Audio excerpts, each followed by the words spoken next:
Good morning. This morning I'm gonna make a batch of bread for my boys.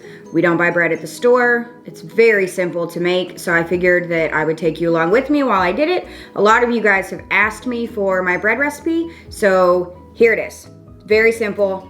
Takes a couple hours, but that's not a big deal. So in a large measuring cup, I have 2 3/4 cups of warm water. I am going to add 1/4 cup of oil. I'm using grapeseed oil, and then I'm also going to add 1/4 cup of honey. You can use sugar if you would prefer. I just like the flavor that the honey gives. So I'm gonna mix all of this up. It doesn't mix super well, but it will mix a little bit. So I'm gonna mix all of that up, get all that honey in there and let it sit for a minute. In a bowl, I have 3 cups of regular all-purpose flour. I'm going to add 1½ tablespoons of yeast, and I'm going to add 2½ teaspoons of salt. I am using kosher salt. You can use table salt, pink Himalayan salt.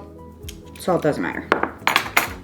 Mix that up a little bit, and then we're gonna pour our honey, oil, and water mixture into our dry ingredients, and we're gonna let it sit for about 10 minutes and get nice and bubbly.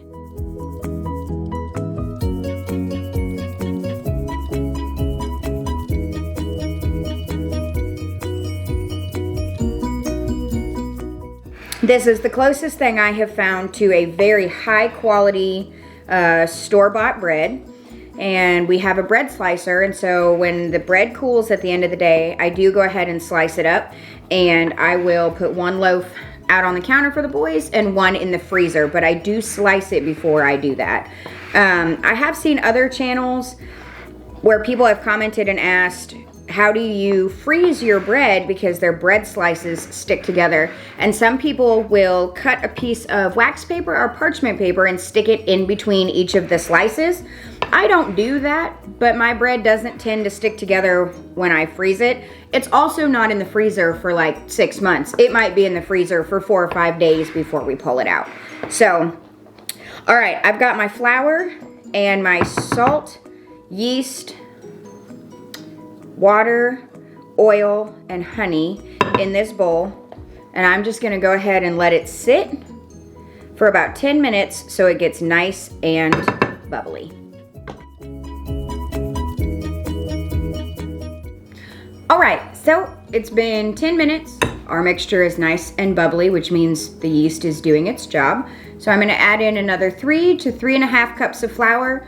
The amount of flour that you add in on the back end really just depends on your altitude and your humidity, how your dough feels that day, and it's just kind of something that you learn the more times that you make this. Sometimes I only use 6 cups, sometimes I use 6½, sometimes I use close to 7. It just really depends on what your day looks like. So I'm gonna add this in here, mix it up, pour it onto a floured surface, knead it for a minute or 2. I'm gonna pour it into a big bowl that I've oiled. I'm gonna cover it and let it rise for an hour or until it doubles in size. We are a celiac house, which means I cannot have gluten, meaning I cannot eat this bread. So you will notice that I am measuring out more scoops than you would think. I am using a 1/2 cup measuring cup. 6. And that is because this 1/2 cup measuring cup lives in my container of all-purpose flour, and that is the only measuring cup that goes in the all-purpose flour. Really, the only thing I use real flour for anymore is to make bread for my boys. So I try not to contaminate too many things. Now, I can wash it in the dishwasher and it'll be fine, but I still try to keep myself from getting sick. The boys don't have it, just the lucky mama. All right, so I've gotten it mixed in. It's still pretty sticky, which tells me that I will need at least another 1/2 cup or so. So I'm gonna go ahead and flour my surface. Pour this out.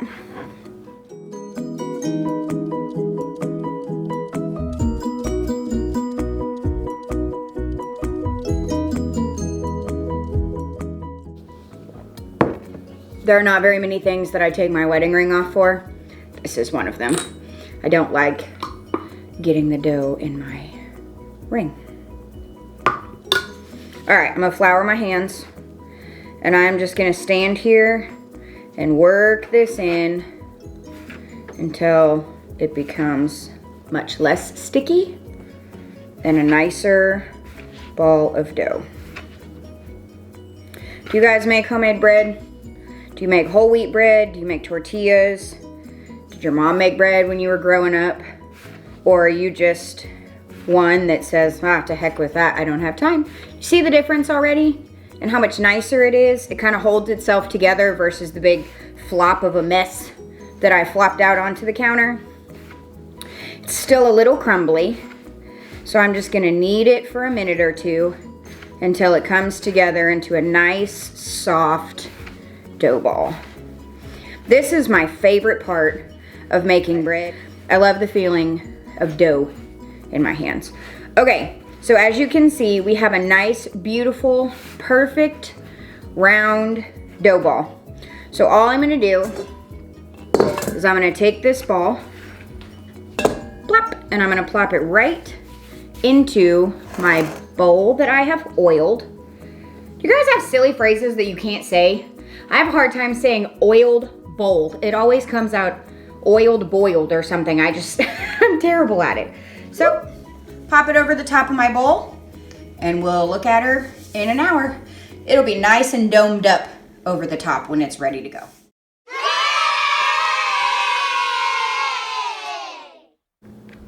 He's ridiculous. All right, so we've let our dough rise. It's been just over an hour, but as you can see, it has filled the top of this bowl. So we're gonna punch our dough, which is one of my favorite things to do. And I'm gonna flour my surface just a little bit. We're not kneading too much at this point. All we're gonna do is pour it out. I'm gonna flour my hands just a little bit. Nice and airy and fluffy, and I'm really not gonna mess with it too much. I have 2 bread pans that I have lined with parchment paper. This is not a necessary step. It's just something that I do because it makes it easier for me to pull my bread out when it's time to pull it out. So I'm gonna use my very favorite kitchen tool. I'm gonna cut my loaf in half, or my dough in half. And I'm just gonna tap the side that's a little bit sticky in the flour. And I'm just going to shape it into a ball. And then I'm kind of gonna pull it so it is a little bit long and rectangular.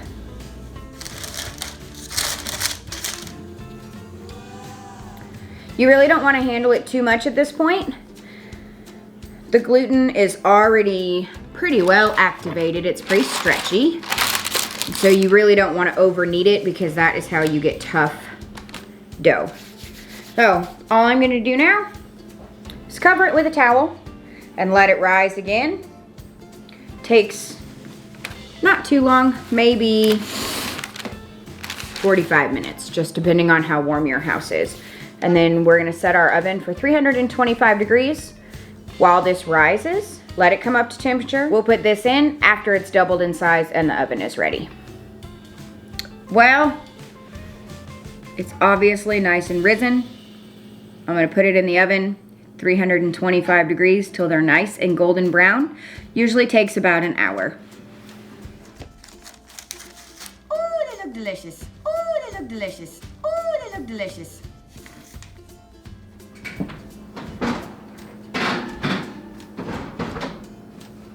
See? Nice and poofy.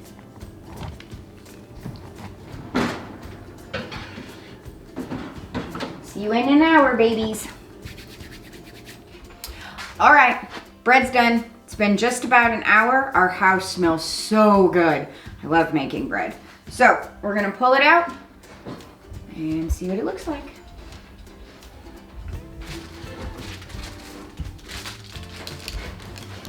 Yum!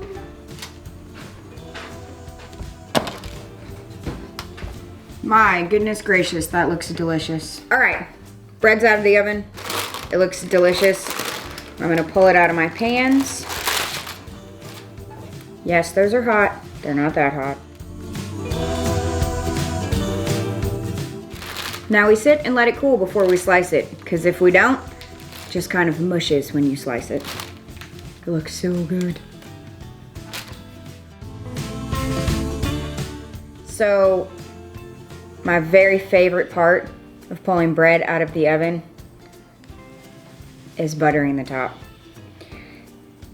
There is nothing better than freshly buttered, freshly baked, delicious hot bread. This is butter that we made from our family milk cow, Miss Jewel. So I just take a little pat of it, and I've washed my hands. They're clean, I promise. And I'm just gonna rub the top with that little pat of butter. It was maybe a tablespoon's worth split between both loaves of bread. Bread's done, time to slice it. We have an old Rival electric food slicer. We had this in one of our other videos and somebody asked us where we got it. We don't know. It was his grandmother's, right? His Oma's. Who knows?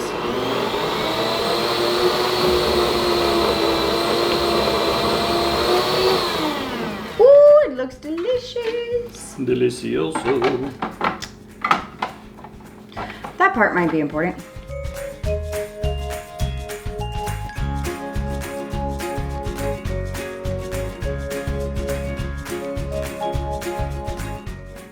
Isn't she beautiful?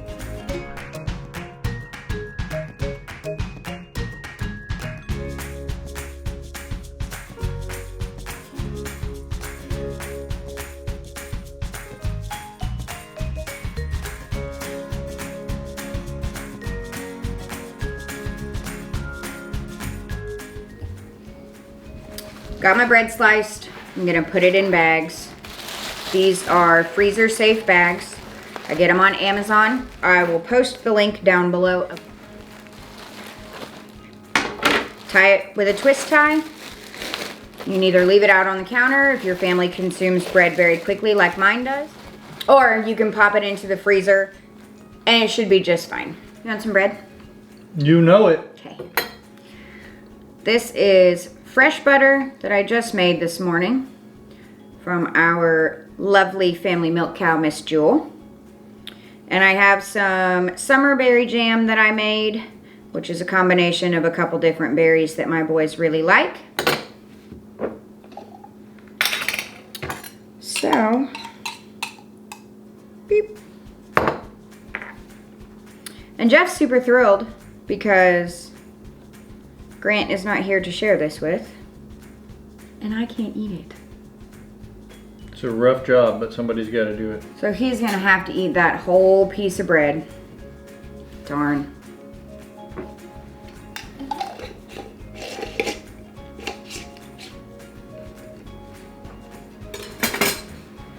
Tastes good?